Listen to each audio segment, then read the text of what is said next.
Welcome to another edition of Inspiring Life Journeys, where we have conversations with everyday people on their journeys on life, their ups and downs, and where they are today, and what they've learned from all this experiences that they've had. Today, we have an exciting guest, and I'm going to go ahead and bring her on and introduce her to you. Hi, Marcel. Welcome to our show. Hey, thanks so much. Happy to be here. Thank you for being here too. I'm going to just give a little introduction about you, Marcel, and I'm going to read it out because I do not want to mess up on anything that you have given me. So I'm going to go and tell you a little bit about Marcel. In 2014, Marcel founded Dreamocity as a business discoverability service designed to elevate businesses and bold ideas for benefit of innovators and society. They specialize in translating complex concepts into accessible imagery and video, making them easier for a broader audience to understand. Embracing the tradition of data artists, they create visuals that not only clarify decision making, but also help solve problems.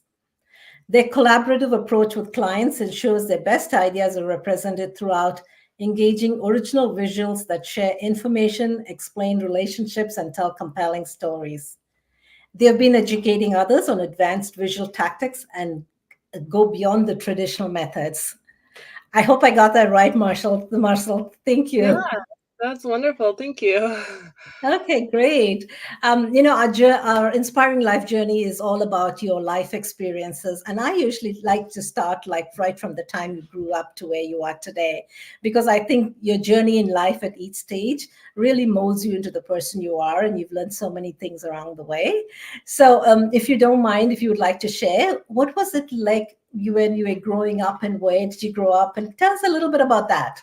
Yeah, excellent. So I grew up in a small town called Issaquah, Washington, so up here in the Washington area, and I was kind of a tomboy jock. Like I loved to play sports. I was into basketball, volleyball. I ran track and field, and I would also just kind of go hide in my room and color. Like I love to get creative and doodle and write little poems, and just I had a very creative side, but I also had this jock side. So it's interesting as I look about how I am today is I still have both of those elements in just a different way. So, Mhm. my parents who were both fairly professional in the banking world and mortgage sales and land development, and so I grew up with a lot of real estate around me, and so it's actually a shock to some that I'm not in real estate, but I've helped a lot of realtors in their social media marketing. So I just, I've had a pretty good life growing up, and I'm grateful to have so many coaches and mentors that have helped me get to where I am today. Awesome, awesome. So it's a beautiful place. I haven't gone to your little town, but I know the Pacific Northwest is such a beautiful area. It is so Mm. nice. I had no idea how great it was until I went to college, and I was like, "Oh, not everybody had a place like this," I it's know. different. So that was through your growing up years. And what did you do after that when you were a young adult? So young adult, I went to Western, which is a university up here in Washington, and I studied business and English. And I started my first like adult job at Boeing, working with the subcontractor. Mhm. And I absolutely hated it, Shanta. They put this butterfly in a box, and I was like, I do not belong here. I am not a good paper pusher, like trying to get these engineers to hurry up. Like I was not a good force people to hurry up type person, right?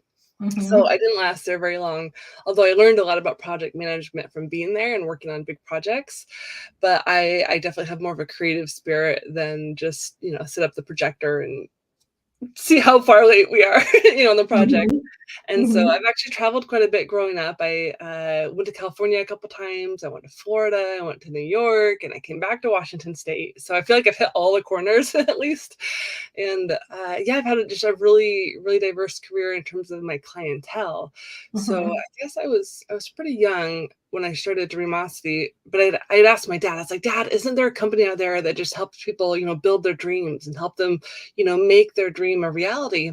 And he was like, no, honey, get a real job. And I was like, well, I didn't like that. So I didn't listen to him. And I started this little website, which was a blog back at the time.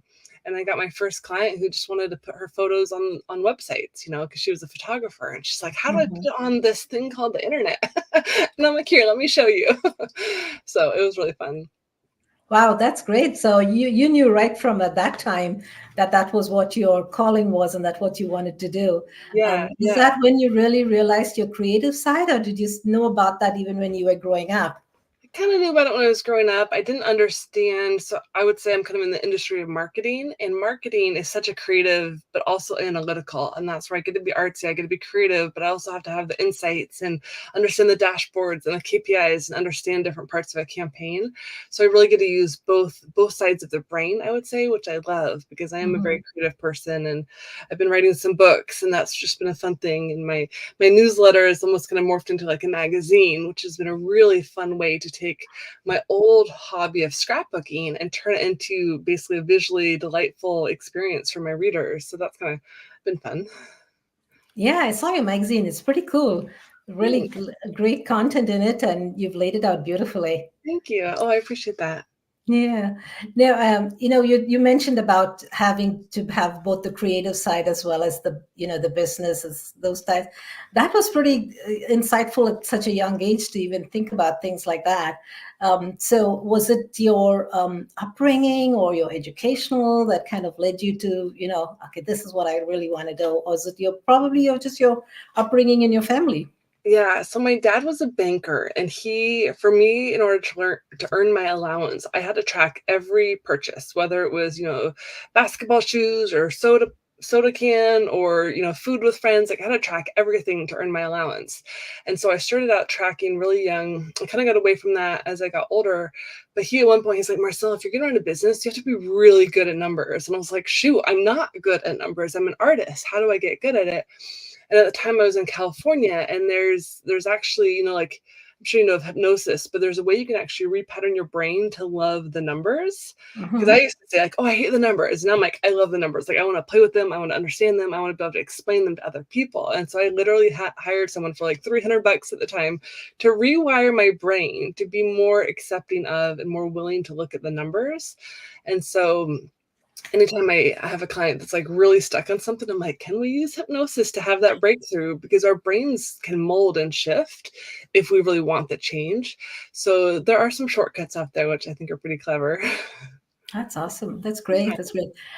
That sure does. A lot of young people need that. About when your dad said you got to, track everything. That's a great lesson that you learned right from the time you were young, because It I'm was sure good. it's carried through your business life right now too. Oh yeah, definitely. Awesome. So, tell me a little more about what it was like starting your business there at Dreamocity, and was that your did you go full on, or did you have another jobs and you did this as a side? How did it mold into what it is today? Yeah, I'm trying to remember how it started exactly, but it kind of, I think it was just a blog at first. Like I was working somewhere, I think I was working at a restaurant maybe. Um, but just this idea that I had, and I wanted to really have like a voice in the marketplace, and I wanted to write, and I wanted to share what was on my mind. And also, all my college friends had kind of scattered throughout the country. And so it was like, this is how we communicated. Facebook, I think just came out my senior year of college. And so it was like, it's how we communicated. So for me, it's Mhm. always been just a natural way of communicating with people. And so the blog was just a chance to storytell and show pictures and entertain and teach and just, do cool projects with people. And so to me, that's always been like how we communicate, if that makes sense. Mhm. And Mhm. then I dabbled in network marketing for a little bit, and I wasn't really good at sales initially. And so once I realized, oh, I can take this idea and make it into a service and sell it for $800, I was like, oh, product development isn't rocket science, because I'm really a service-based company. But it was so much easier for me to make a marketing campaign and sell that and, to implement it for someone than it was for me to, go sell 80 bottles of XYZ thing. Like I wasn't good at that, but I could take an Right. idea Mhm. and a service, a lot of writing Mhm. and editing. It's morphed into video development, storyboarding, syndication of video content.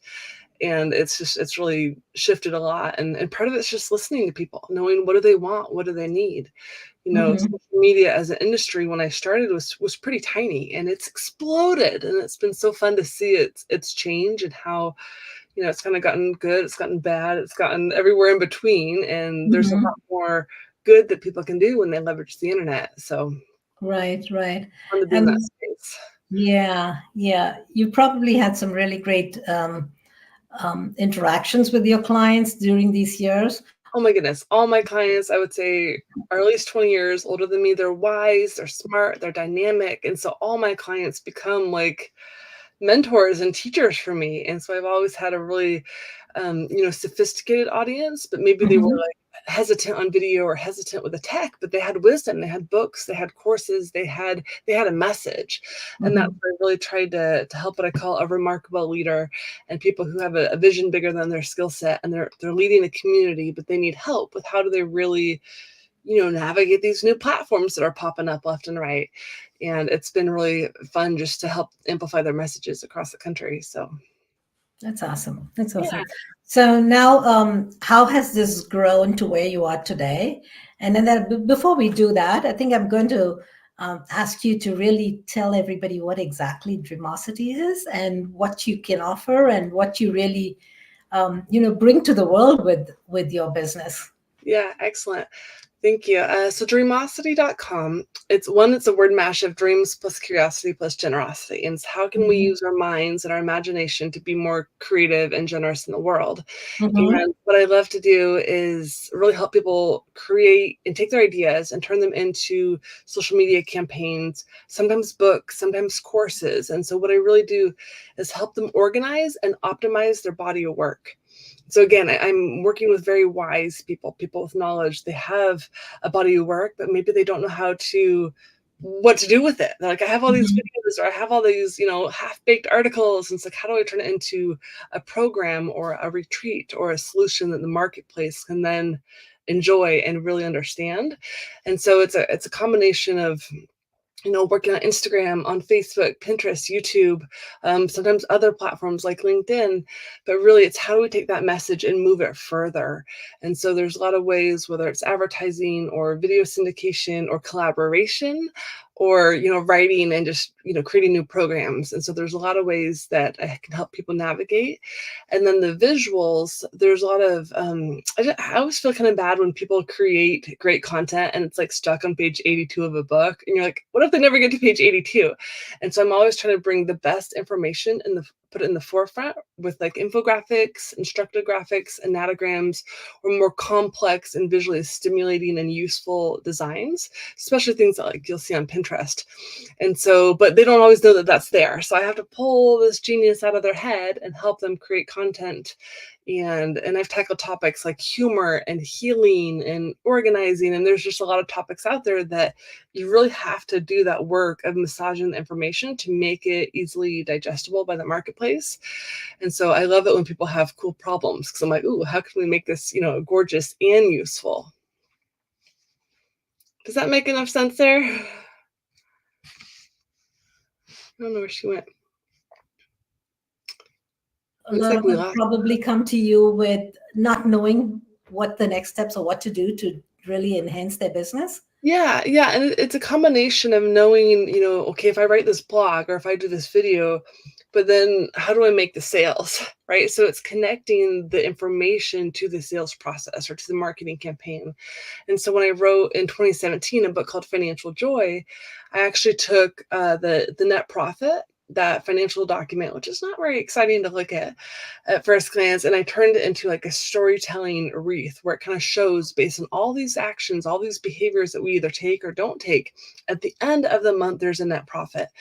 Because I had a client once, she's like, okay, Marcelle, we're doing all this video, but what does it really mean? Like, where does it show up? And it's like, it's a combination of the video, the marketing, and the conversations and the proposals and the bids that we put out there. And a lot of people haven't made that connection that you Mhm, can't just have a video get, thousands of views and not talk to people. We still need to talk to people to find out, what they really need and what their challenges are and if we can best support them.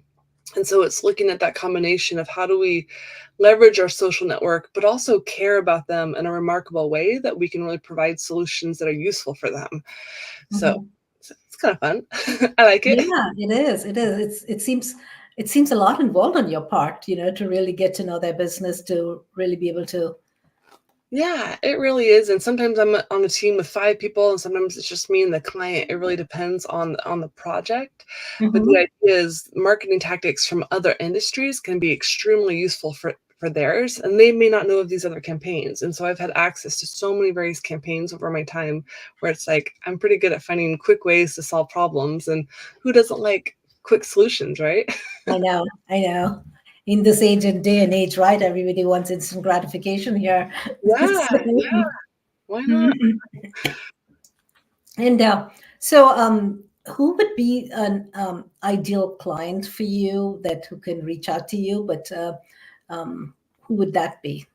I would say an author or a video maker or what I call a remarkable leader, someone who's leading a community and they need assistance with that because they know they just need support. I have access to over 100 online communities. And so when we look at sphere of influence, people are like, well, where do I market this video? And I'm like, here, check out my directory of all these great places. And so only when people are working with me do they get access to that list, essentially, because I know that, we may be really, really well known in one community, but over here in Mhm. this community, we're like a nobody. No one knows us yet. And so how do we approach communities of 10,000 people as opposed to communities that we've grown from 0 to 500? And I Right. want people to be thinking critically about that. And that's where data art can really help people understand, well, what is my influence in these other groups as opposed to these ones over here? Hmm. And so people who, another descriptor is visual thinkers or visual learners. People that they don't want to read an essay, they want to see the cool diagram, they want to see what a sphere of influence could look like for them. And that's where people who are really kind of creative tend to be great for me, but also, again, those with a really important message. Hmm. Hmm. So, would you like to share any one piece of advice that you would, or it doesn't need to be one piece, you can, which would benefit our viewers as to, oh yeah, that's something that I could use, or that's something I could do in my business that you have found like in with your clients that have helped them? Yeah, so with the video, I know a lot of people are making video right now, but think about this video and say, have a goal for that video. Do I want to help 100 people, 1,000 people, 10,000 people? If you don't have a goal for the video, it kind of just sits there and will get like 13 views. So I'm always encouraging people to have a goal, even if it's just 100 people. Like, how can I network that video around to get it to 100 views or to get it to 1,000 views? And to do that, it's often, if people don't want to do paid advertising, it's looking at that sphere of influence. And so when I think about Facebook groups, I'm always encouraging people, map out your sales territory, understand where you are working at garnering revenue and relationships and referral partners. Because oftentimes we can open up Facebook and we're just, we're lost in the feed and there's so much information, but it's like, wait, I have a goal. I want to book 3 appointments this week. Where can I go to book those appointments? And so to me, visually, if you have that list or you have a diagram of your top places to go, you can be a Hmm. lot more effective, especially when you have a video. And for me, I'm managing dozens of videos a month for clients, and I've got to be very effective in how I get them out there. I can't just put it in one place and walk away because I know there's all these other places where people gather. And I Hmm. think more people were looking at their video as like, I have an objective with it and I want to get at least 10 comments or I want to get 1,000 views. And it can take a couple months to get 1,000 views on some videos. There's so many people right now, I feel like they don't even have an intention. And I'm like, come on, guys, let's set a goal and then let's go see if we can achieve that goal. And then as time goes on, we can shorten that time frame that it takes. Hmm. Are you referring this to kind of like the intro videos, or would it just be any type of videos? I'm trying to gauge the length of the videos that you would suggest. Yeah, well, and so like reels right now, like my 7-second reels are outperforming everything. So like super short micro content is actually doing better than my 15-minute, lessons or whatnot. But it Mhm. really depends too. Some people like that TED Talk, that 15-minute full on, a lot of information, a lot of really thoughtful ideas. I actually really enjoyed being a TED Talk coach back in the day, actually, during COVID. But I think video length isn't necessarily the concern as much as, are people visually stimulated? Is it useful? Is it interesting? Like, I was watching some of your reels on your Instagram, and they were dynamic and popping, and there was activity, there was interest, and I think that's where different people, we want that visual kind of diversity to see the places and the idea. Like, we want to really see it to understand it. And I Mhm. know for like, I love the Budget Mom on Instagram. She's a very, very visual storyteller with budgeting, which is a very non-exciting topic, but she literally teaches you step by step and shows you the process. And I think that's where process-driven brands can do really great right now to really walk people through processes. And it's, yeah, if the content's useful, people will keep watching. If it's just kind of random and there's no real direction, people may or may not find value in that. Right. And I used to do a big hashtag called hashtag stay remarkable, because I always tell my clients, you can't be remarkable just once. Like, you can't show up, do one video, and then be done. Like, you've got to keep showing up, keep entertaining, keep informing, keep inspiring people to take action. And over time, you build that reputation of somebody who always does great videos. Right. Yeah, I'm guilty of that. Not being, being consistent. But you're absolutely right. It's the consistency that brings people back to you over and over again, right? So that's absolutely true. Yeah, and just the idea of like syndicating the content further so you get new eyeballs, like because we're fairly new to each other because of PIC, but I want to introduce my audience to you, and I also want you to be able to introduce me to them. And so I think we should set a collective goal of, can we get this, let's say the YouTube one, can we get it to 100 videos in 100 days, or 100 views in 100 days? Yeah, I love that. Yeah. It all takes some work, and you'll learn some stuff, but it's so cool when you Right. actually achieve those goals, because then it's like, I put an hour into the presentation or into the interview. Why not go get some new people to see it? Yeah. So Yeah. we'll try Right. it. We'll try it. I think you like it. Awesome. So what are the platforms that you work with for your clients? Is it, the social media platforms? Yeah, so I really stick to Facebook, Pinterest, YouTube, and Instagram. Okay. Twitter and LinkedIn. LinkedIn is really for like hiring and firing, and I'm in more sales and marketing. And Right. then TikTok, I haven't touched it. I know it's a huge thing, but I don't want to advise people on things that I'm not I'm not there on. But those four, I know how to help people really optimize their body of work, and that's what I offer. So Yeah. Yeah. I think what I've seen is in our industry, a lot of people don't use Pinterest, but I think that's one of the main things that would really draw it would be huge. people. Huge, Well, right? it would take time in graphic design to like break down, the elements of Bali or Hawaii or whatever the destination is. You break it down visually, and not just photos. I feel like right now it's a photo driven industry, but we want to see maybe part of the map or part of the elements of it, or the history. I think we have a really sophisticated audience out there. Well, some communities at least, but give us something that's helps us make decisions quickly. And if I have to read an 80-page essay, like, oh, it's not going to happen. Yeah. Not the millennial mind, at least. Yeah. I know, like even in the reels, it is getting shorter and shorter, right? It used to be a minute before, and now it's coming down to like just be a minute, and then went to 10 seconds. Yeah. And now, like you're saying, it's even shorter than that. Yeah, it really is. And I'm having to coach some of my clients who tend to do talking head videos where they're like this, or they're just them talking and teaching. It's like, can we show the process? Can we, storyboard this out? Can we show some really thoughtful, diagrams or visuals that support the message? Because so often just listening to someone won't be enough. Yeah. Yeah. Yeah. Yeah. I think that's where it comes in, where you got to put a little bit of more effort than just sitting at this desk and talking, right? So you do have to have that additional, and that's what I think too in our industry as well, in our travel industry too. It's the visuals which grab people. So I can talk about, what's happening in a certain destination, but if you actually show the people that destination, Yep. Yeah, makes show a and difference. tells. It's like we use it as kids, and we can use it as adults. It's so simple. Just show and tell. Just have to reel it back in. Yeah. So what do you see the future of your Dreamocity, or where would you like to take this to and expand? Yeah, great question. So I just started my newsletter January of this year after a big surgery. Someone was like, you need to do a newsletter. And I couldn't just do a newsletter because I don't like general newsletters because they're all text, right? So I created a publication, which is essentially like a magazine, even though it's still just my newsletter. And I'm on publication 7 now. And I want to help other people connect logical information with artistic presentation. So I'm introducing data art to the world in a way where hopefully it will help them make more decisions, to understand the money side, the marketing side, the mindset side of video marketing and running a business. And so I'm really excited about that. I've got a couple courses in the work. I've got a new book coming out in 5 days now called The Allocation Station. So it's Mhm. my creative visual take on budgeting and how do we allocate our resources creatively.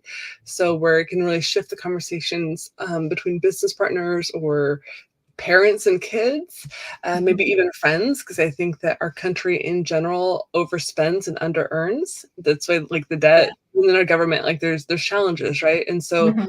if people were more comfortable talking about money and understanding it, and were less avoidant or fearful, I feel like financial joy, could be a conversation in every home in America. And that's my bigger vision, is to get financial joy to be a conversation in every home in America, and probably beyond too, because there's a lot of people outside of the States that could really. Yeah, yeah, and you can go global. Your business can be I'm sure you can have really a global business over here. Yeah. Yeah, but for now, I'm really starting with my county up here, Snohomish County, and so I'm like, I Mhm. after that, that's 70,000 plus people, give or take, maybe a little bit more. But I want to see if I can make that conversation shift, and the publication and the videos are going to be a big part of it. So Oh, that's great. That's great. I don't know if you've thought about it, but I'm sure you have. Even just bringing that literacy, the budgeting kind of literacy to the kids in school, right? Because I yeah, think a lot of them, if they learn it while they're young or even in college, before they go to college and they have to be on their own, yeah, uh, that'll be such a great. yeah. Well, in this next book, The Allocation Station, is designed for like a 14 to 16-year-old, Oh, that's great. because I didn't learn. I mean, I learned a lot of it. I learned how to track. I didn't learn how to budget. They're different, right? So, Hmm. Hmm. and it was funny. My financial advisor, after I wrote Financial Joy, she's like, Marcelle, why do you say that you hate budgeting? Like, you just wrote a book called Financial Joy. You can't be an ostrich about budgeting. And I'm like, okay, good point. So, that gal Miko from the Budget Mom, I really learned her method. And what I realized, it's really about allocating, prioritizing, discipline, where like marketing is about expansion and having great conversations and building trust and rapport and doing video and being like it's a bigger energy, whereas budgeting is like a very thoughtful, diligent, careful. And that's where, like with data art, I want people to know that you can shift your kind of mindset in and out of different Hmm. projects, because we have to be flexible and we need to be able to maneuver in and out of tough challenges or intricate challenges, or how do we grow to 100 groups or whatever those goals are. And ambition and discipline aren't necessarily the same value, so we've got to be able to change those hats, if that makes sense. Right. Yeah. Yeah. It does. It does. Yeah. So that's really great that you've learned all these and you're sharing it with your audience and your clients. Yeah. And I love your name, the name of your company. And Oh. do you want to tell people how you came up with that?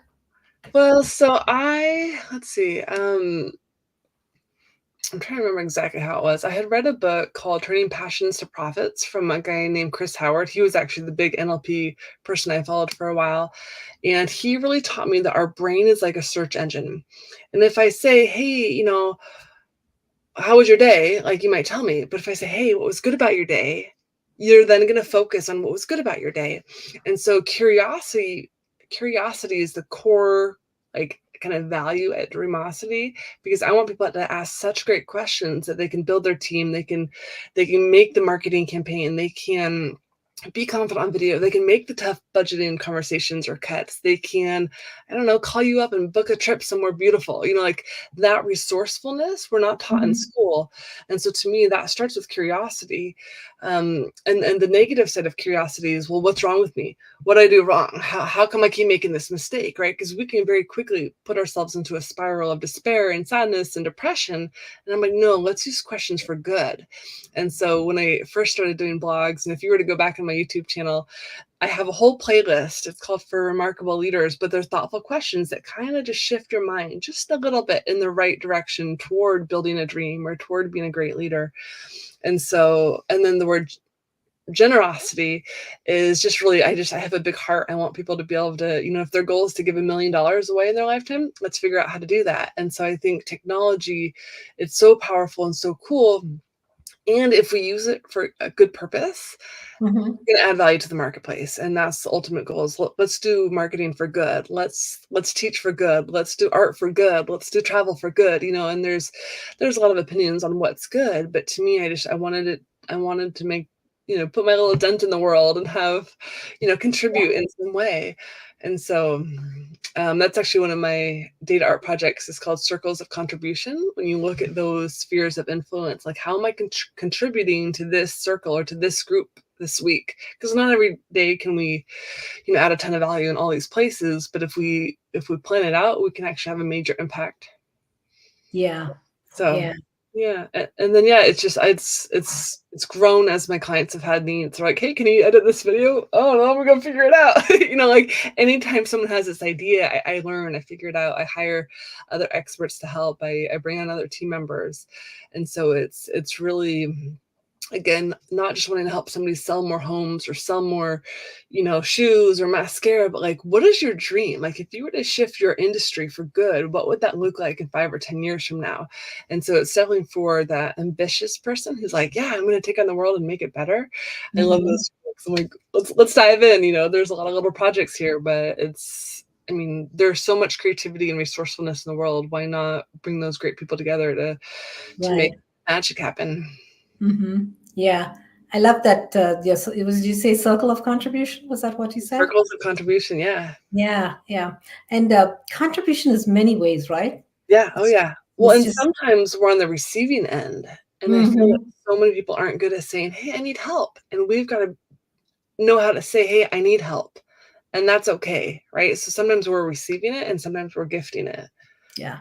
So true. It's really tough to ask sometimes, Yep, and it's it almost you is. have to be in the habit of kind of not the habit, but a lot of times we feel, oh, I don't know, I'm okay, Yeah, I can manage.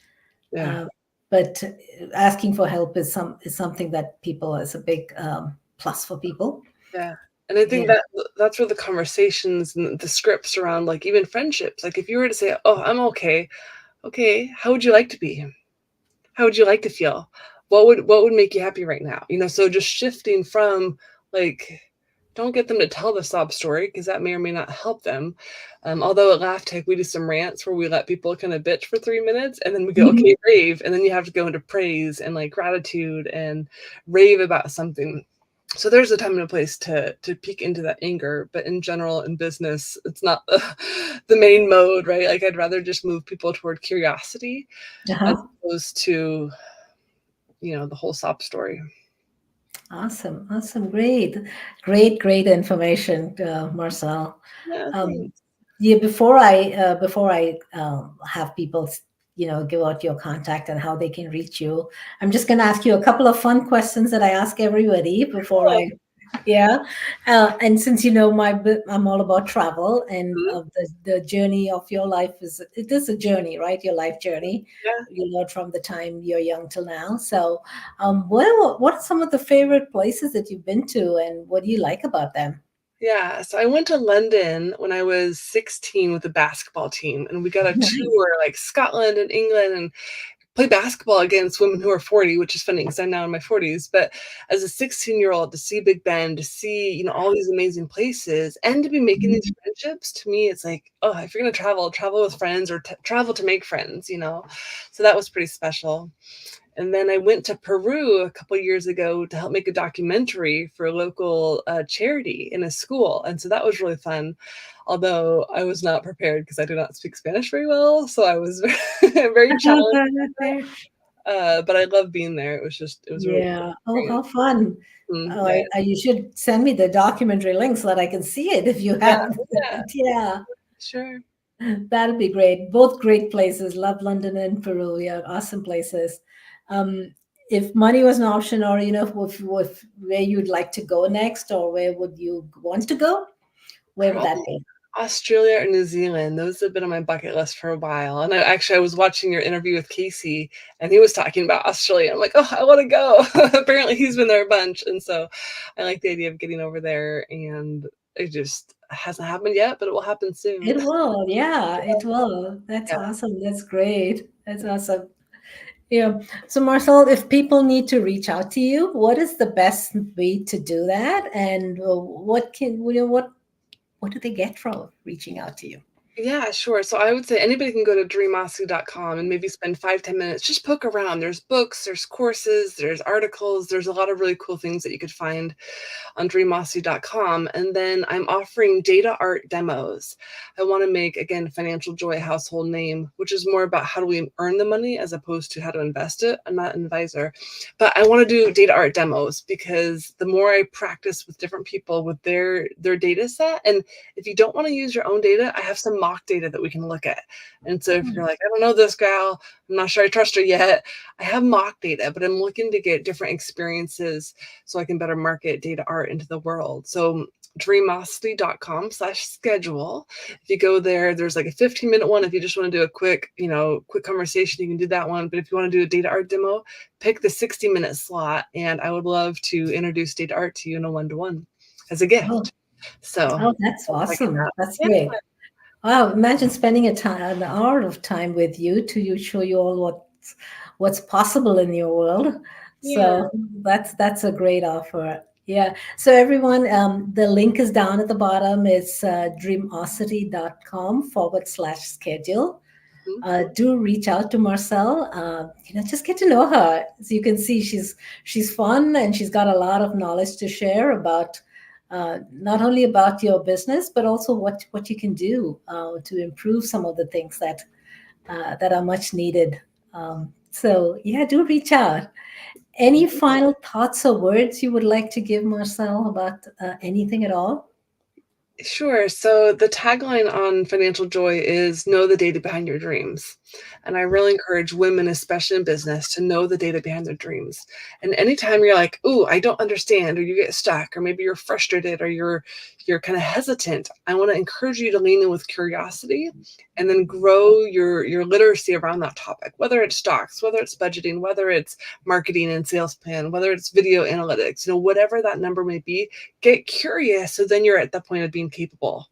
Because I think we should all have confidence in navigating tough business things. And if we're hesitant or if we're not looking, it's going to be really hard to make a sophisticated decision.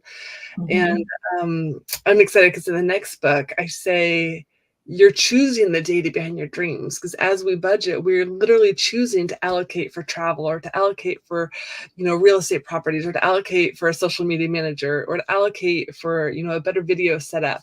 And so we really have a lot more control around achieving our dreams than people realize. And I really want to expand that conversation for people. So 1, know the data behind your dreams. And then 2, start choosing the data behind your dreams. Kind of neat, huh?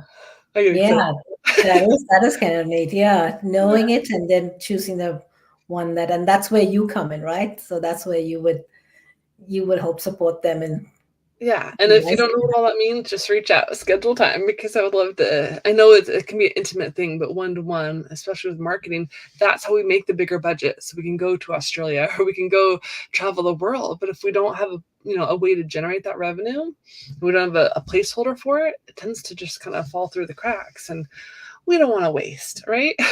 Yeah, and a plan, right? Yeah, exactly. Right. Thank you so much, Marcelle. Thank you so much, and thanks everybody for watching. Do share, like, and share this video, and get to know Marcelle. Reach out to her and get to know her, and we'll make some good connections and learn something about data art and what that can do for your business. Thank you. Yeah, thank you. You're welcome. Thanks everybody for joining. And before we go, just a little wrap up, and we'll see you the next time on another episode of Inspiring Life Journeys.